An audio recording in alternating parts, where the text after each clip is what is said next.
DZRH, Elizalde. Forget the past, it's time to mend. A corporate thing. So, ang sinasabi ko na lang,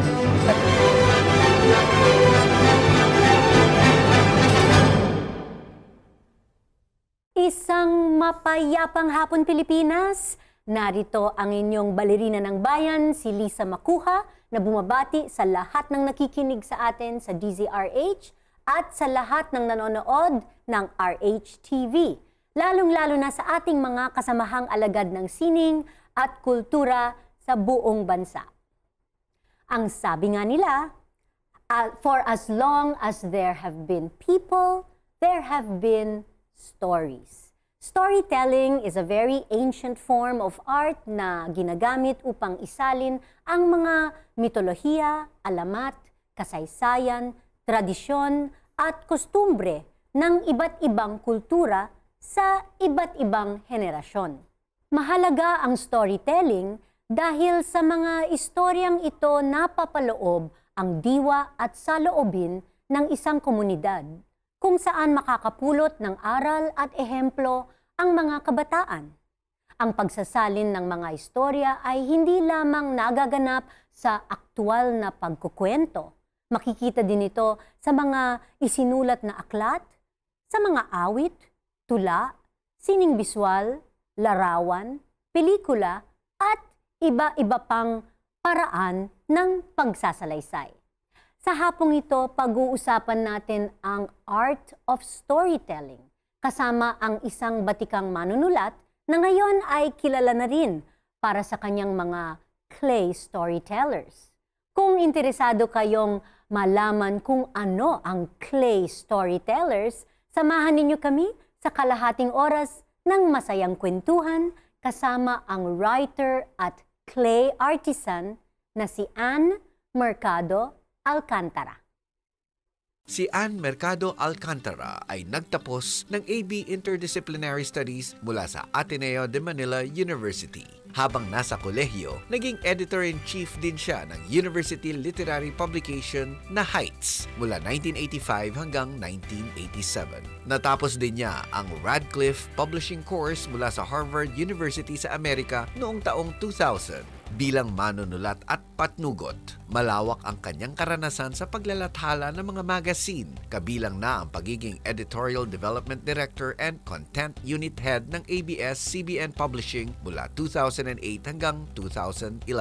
At Editor-in-Chief ng Metro Working Mom at Good Housekeeping Philippine Edition. Kasalukuyan siyang consultant for book publishing ng ABS-CBN Publishing Incorporated. Naging executive director din siya ng mga coffee table books tulad ng Cory Magic, Her People's Stories, Kapitan Henny Lopez, and The Making of ABS-CBN, Meralco, 100 Years, Firebringer, History of First Holdings, at Phoenix, The Saga of the Lopez Family. Bukod sa pagsusulat, isa rin siyang clay artisan na nag-aral sa ilalim ng mga respetadong pottery masters tulad nina Ugo Bigyan, Lanel Abueva at ang mag-asawang John and Tessie Pettyjohn. Ang kanyang mga figurative terracotta clay pieces na tinawag niyang clay storytellers ay naging usap-usapan na rin sa mga arts and crafts exhibitions. Samantala, mula pa noong 1997, naging abala din si Anne at ang kanyang asawang si Boots Alcantara sa pagtataguyod ng Casa San Pablo, isang bed and breakfast inn sa San Pablo, Laguna.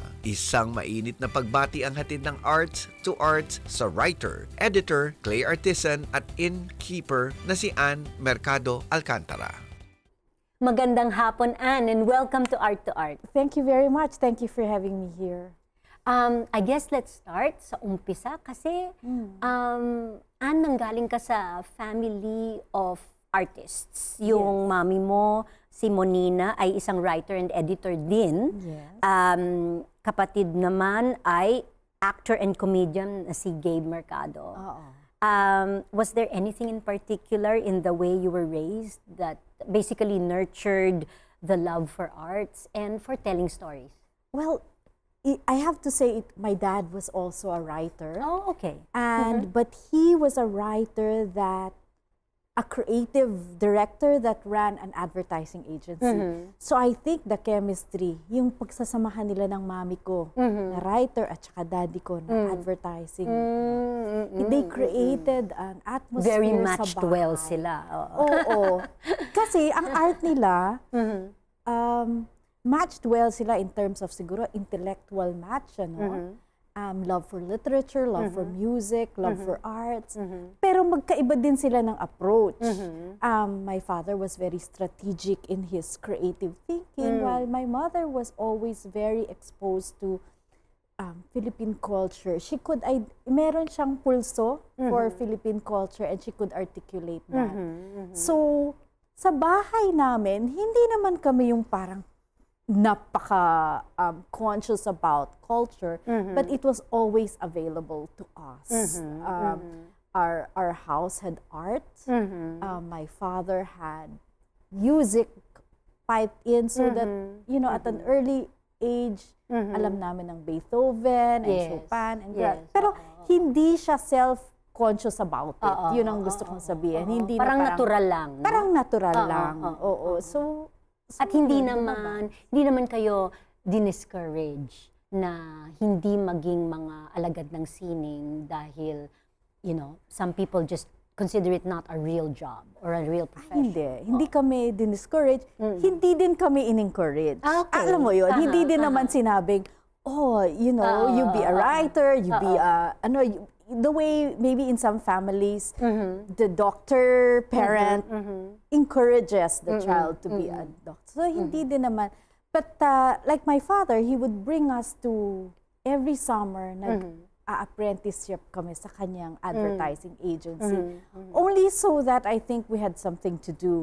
Rather than so that we will pursue that career. Some of my brothers eventually did, pero hindi kami sinabihan na dapat ganito. Okay. So at what age ka parang nagdesisyon na magiging isang manunulat or isang storyteller? Ang nakakatuwa doon, nung college, hindi ko naman siyang sinadya maging writer, pero lumabas na lang siguro, napansin ng mga teacher ko na kaya kong magsulat. So, I was made editor of Heights magazine, which is the literary magazine of the Ateneo. Okay. And I think that was my first step into publishing on my own, outside of my mom's book projects, which I would help her out on. Pero siguro Heights yung una, na parang, ay, pwede pala akong maging editor at masaya pala yun. Kasi syempre yung Heights editor ka na, it's yours, no? Diba? Yes. Okay. But you spent a few years working in the publishing industry, particularly in magazine publication. Yes. How competitive was that? You know, I was privileged to be part of the early rise, so my age is showing, but the early rise of the glossy magazines. I started out with Summit. They took me, they got me as editor, the first editor of Good Housekeeping Philippines. So I would say at that time, the competition was there, but the competition was more created within the company so that we could be the best among ourselves. But it was an exciting time because wala namang at that time, the glossy magazines were Cosmo and Preview and Good Housekeeping. So tatlo pa lang kami before now that it's such a you keep on saying at that time. Kasi nga ngayon, I'm sure yung lalo na yung magazine industry naapektuhan ng digital publications, no? How different is it now? It's very, very different now. Your first impulse when you want information is to just, look for it on your scroll phone. on your phone. It's not even, for a time, it was go to your computer and Google it up. But now it's just in your phone. So it's quite several steps down to even buy a magazine, right? So magazines now, you really just have to look at themselves as content creators so that their stories, their features go into the digital platforms also, which is what they're doing. Okay. And ibang-iba na ngayon. It's shorter text, it's snappier, it's for the what they call clickbaits na ngayon. Parang kung kailan mo pang mag-read more, parang dapat hindi na, di ba? Parang dapat lahat nandun na sa isang screenshot. Andun na lahat. So, yun ang challenge, I think, ng storyteller ngayon. How do you still tell a complete, compelling story in the short format and, I think accurate, not sensationalized. So I think even the art of storytelling, while in the basic bones still has to remain as it was before, kailangan yung the way we do it has to adapt to the new digital form. Although nakaka-depress isipin for old souls, like me, I think I'm still an old soul and I still need hard pages. I need kailangan kong maamoy yung pages ng isang tunay na libro. Sa tingin mo ba ay mapapalitan ang lahat ng libro, mga aklat, mga magazines, mapapalitan ng digital format ng, of storytelling? Tingin ko hindi. Noon din sinabi nila pagdating ng telebisyon, mawawala ang pelikula. The movies just reinvented themselves and made themselves more relevant so that it could compete with television. And I feel the same for books. I think I'm like you, like an old soul. Iba pa rin yung hawak mo yung libro, yung naaamoy mo yung papel, di ba? I think lang na iba na rin ang pagkaintindi natin sa libro ngayon. My sensing is that if before the books we go to for information, I think that you'll just now go digital. But books now represent, I think, legacies. If you want to leave your legacy behind, libro pa rin ang pupuntahan mo. And kaming, kasi now I work on writing books. There's no slowdown in the demand for writers like me. People are constantly asking me, can you do this book? Can you do that book? Maaring hindi na siya bumibenta as much sa bookstores. But the need for it remains. And for that, tuloy kami, di ba? Like you, kailangan mo na ulit ng isa pang libro. Speaking of that, sa maibang usapan, sa late 1990s, your husband Boots and you decided to put up a bed and breakfast. It's an inn in Laguna. Sikat na siya ngayon. Ang tawag sa kanya ay Casa San Pablo. So, bakit ninyo naisipang maging innkeepers? Well, the direct inspiration is pag nagta-travel kami. Gustong-gusto namin magstay sa mga maliliit na inn, B&Bs, rather than the big hotels. Because we feel na pag nagstay ka sa B&B, yung kultura ng lugar, mas nadadama mo. And very often, we would feel, bakit walang ganito sa atin? And when I say sa atin, ang ibig namin sabihin, yung hometown namin, San Pablo. My husband is from San Pablo, Laguna. I see. And I married into their family over 20 years ago, and I really fell in love with their town. I fell in love with not only with the family, but the way things are in a small town. The food, the stories, the characters. So sabi ko, magandang magtayo ng B&B para mapagmalaki namin ang aming bayan ng San Pablo. So that's how we started. Okay. And he lives in their family has a compound which used to be a coconut plantation. So the stories are very much already there. And they're the kind of family that's used to entertaining people, that's used to having guests over for the weekend. So I would say it was just a short leap to actually open to other people outside of friends. We started small, just 4 rooms, and then now we have 18. 18? rooms. So how many beds is that?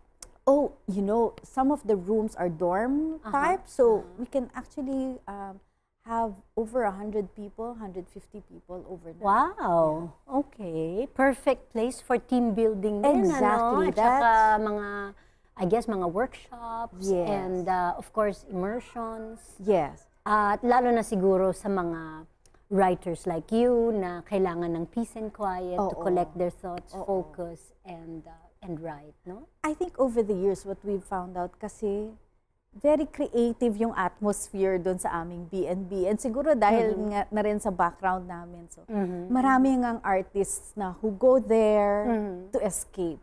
If there's a book they want to finish writing, doon sila nagtatago. If there's some art pieces, exhibit that they want to finish, doon sila nagtatago. But as you also pointed out, it's a perfect team building place. And our team building activities are creativity-based.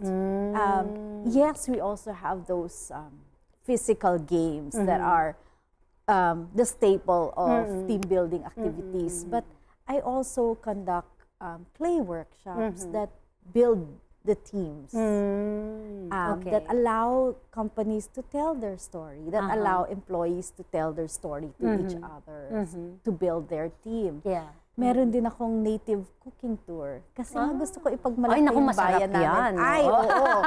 So, kami ang heritage namin is in coconut. So, gata cooking ang ginagawa namin. Ay, ang Masaya. sarap niya. Masaya, masaya. Naglalaway na ako. Okay. Of course, we're gonna talk about your clay storytelling caps which naka-display dito ngayon sa ating studio. Marami pa po tayong pag-uusapan kasama si Mercado Alcantara dito po sa Art2art. Magbabalik po kami pagkatapos ng ilang paalala. Programang hatid ay sining at kulturang para sa lahat. Magbabalik ang Art2art. Schedule ng mga inaabangang konsyerto. Update sa mga magagandang panoorin sa mga tanghalan at teatro. Narito na ang Art2art Calendar.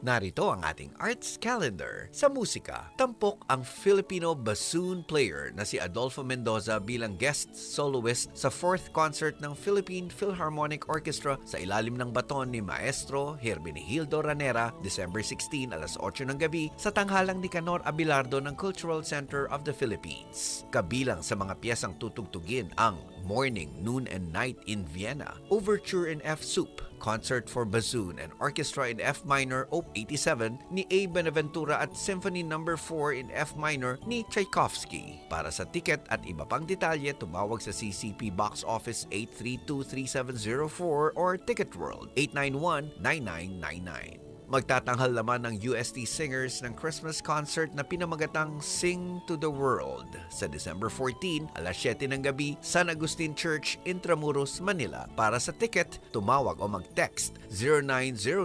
0906-438-2204. May 20% discount para sa mga estudyante at senior citizens. Tampok ang Vienna-based tenor na si Abdul Candao sa isang concert na pinamagatang The Poet's Love. December 19, alas 7:30 ng gabi, Ayala Museum, Makati City. Para sa homecoming concert na ito, aawitin ni Candao ang Dichterlieb o The Poet's Love ni Schumann at mga piling awiting Pilipino nina Leopoldo Silos at Hernani Cuenco. Para sa ticket, tumawag sa Ticket World 891-9999 o sa Cultural Arts Events Organizer 997-9483.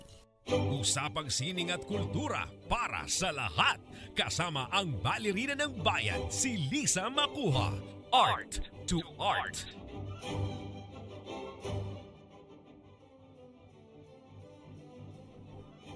Kasama pa rin natin ang manunulat, clay artist at innkeeper ng Casa San Pablo na si Alcantara.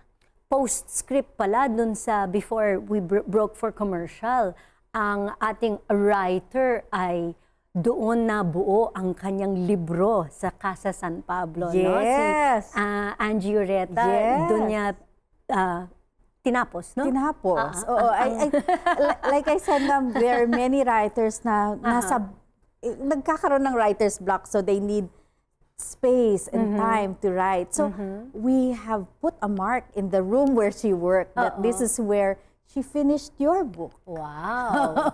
And of course, and her book also, yung Pilgrim's Diary. Yeah, Oo. Pilgrim's Diary at saka yung Ballerina of the People. Wow. So, siguro pagpunta namin doon, titira ako doon sa sa room Sa na room yun. na yun, no? sure. Okay. Sure.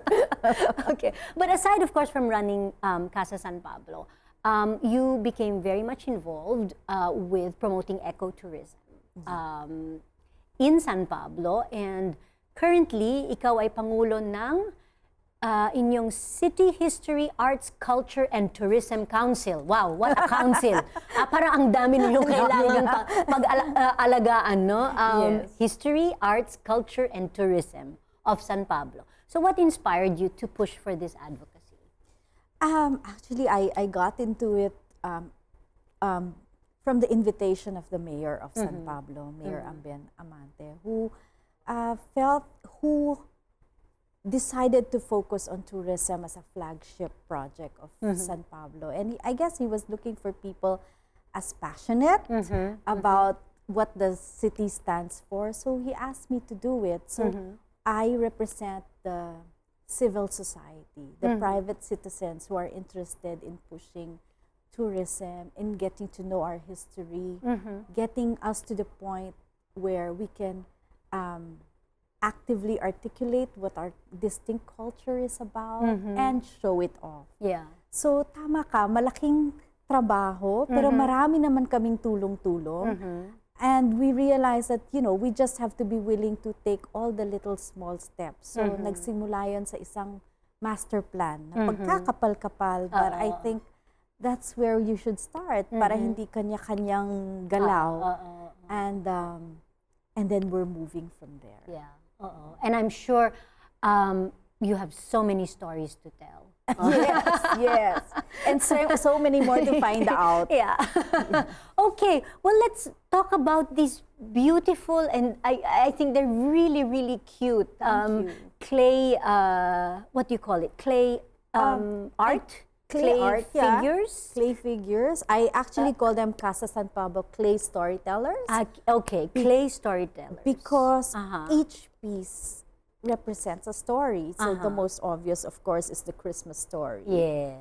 But we've made it Filipino. So we brought out the Filipino-ness. Just para sa mga nakikinig sa atin sa radyo, merong parol sa taas ng bahay. Tapos of course, ang figure ni Virgin Mary at ni Saint Joseph kasama ang Christ Child with several paroles. And ang cute niya. Ang ano dito is pinalabas natin yung pagka-Pinoy. Parang tinanong ko sa sarili ko, anong itsura kung si Baby Jesus ay pinanganak sa Pilipinas? Eh di nakanipahat. Kaya nasa loob sila ng nipahat. At Tapos, nakapalibot ang mga belen. Of course, yung parol, no? Very Filipino. At yung salakot ni Saint Joseph, Yes. Oo, tama. At maraming tao. Kasi tayo syempre.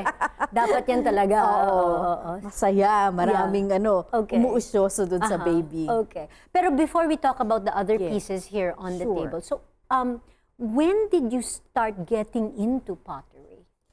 Oh, I started getting into pottery maybe as a hobby, maybe some 10 years ago. Okay. I just, when my son, about 10 years ago, I was calculating, when my son was about 5 years old, he liked to play with Play-Doh, like many children. No? So I would get him clay and we would play together, pero sawa na yung anak ko, I'm still playing. He's already moved on to other things, but I'm still playing. So sabi ko, parang meron dito.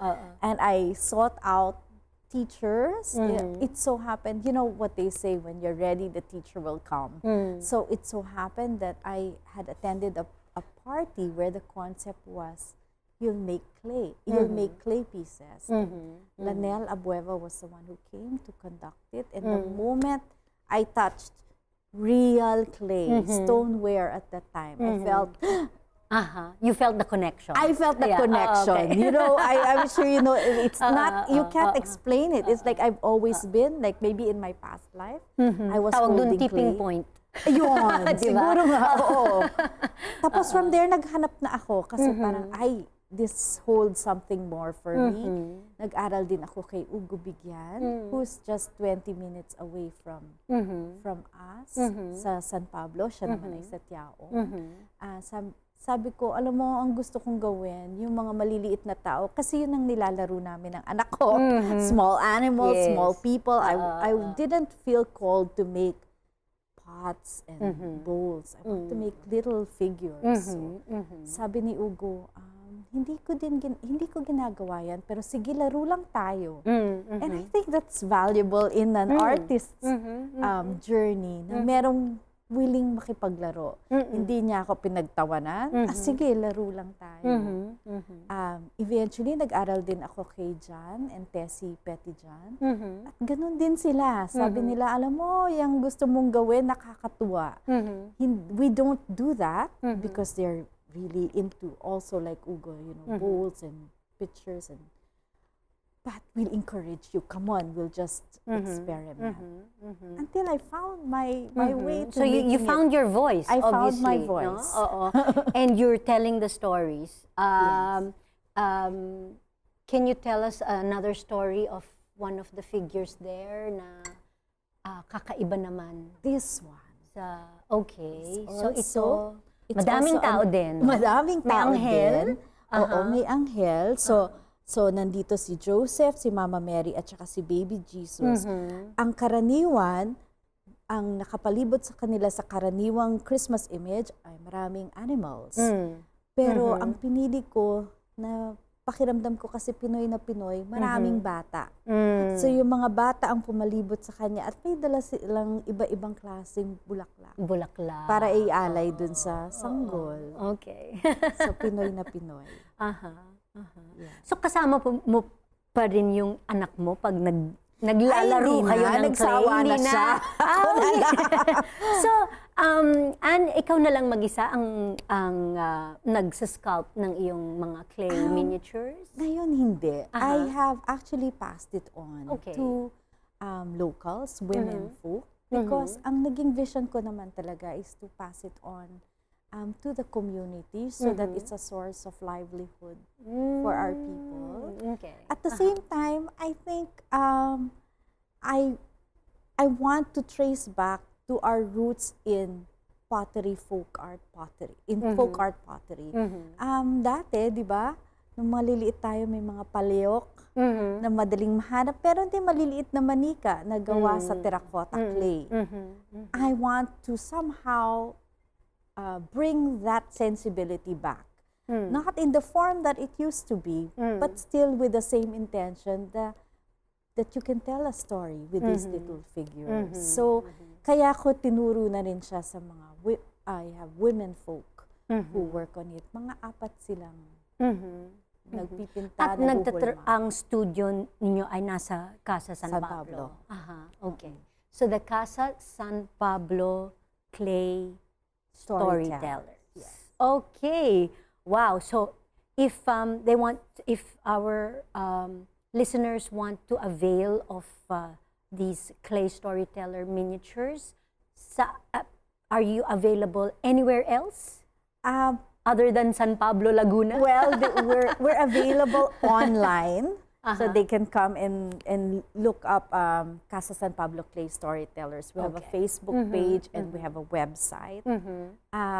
We're also available in Tesoros, but it's a limited line in Tesoros, Makati. And then, of course, leading up to the Christmas season, then we will be at several bazaars. Right now, I already know we will be in Ayala Museum and that one for sure now. Yeah. Okay.